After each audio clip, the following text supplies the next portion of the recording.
यह भारत का वो कुंड है जहां भगवान परशुराम ने अपनी मां की हत्या करने के बाद अपने हाथ से चिपकी हुई कुल्हाड़ी से मुक्ति पाई थी।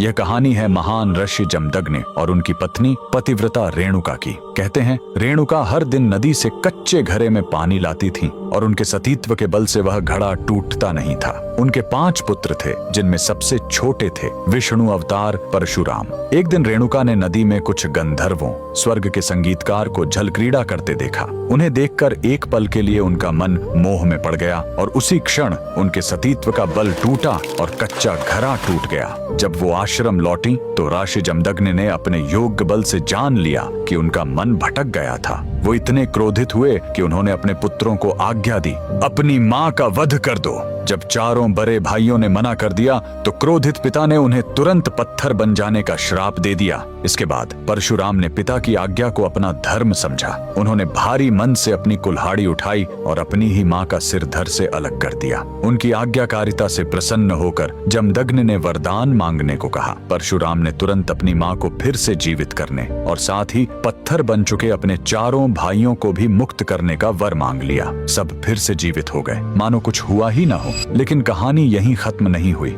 मातृ हत्या का पाप उस कुल्हाड़ी पर एक दाग की तरह चिपक गया और वो उनके हाथ से अलग ही नहीं हो रही थी। उस पाप से मुक्ति पाने के लिए वह दर दर भटकते रहे, लेकिन कोई भी तीर्थ उस कुल्हाड़ी को छुड़ा नहीं सका। अंत में वह पहुंचे पूर्वी हिमालय की लोहित नदी के किनारे और जैसे ही उन्होंने इस कुंड के जल को छुआ, चमत्कार हुआ। कुल्हाड़ी अपने आप उनके हाथ से छूट गई। यही पवित्र स्थान आज अरुणाचल प्रदेश में परशुराम कुंड के नाम से जाना जाता है। आज भी हर साल मकर संक्रांति पर हजारों श्रद्धालु यहाँ इस विश्वास के साथ डुबकी लगाने आते हैं कि यह कुंड उनके सारे पापों को धो डालता है, ठीक वैसे ही जैसे इसने स्वयं भगवान परशुराम को पाप मुक्त किया था।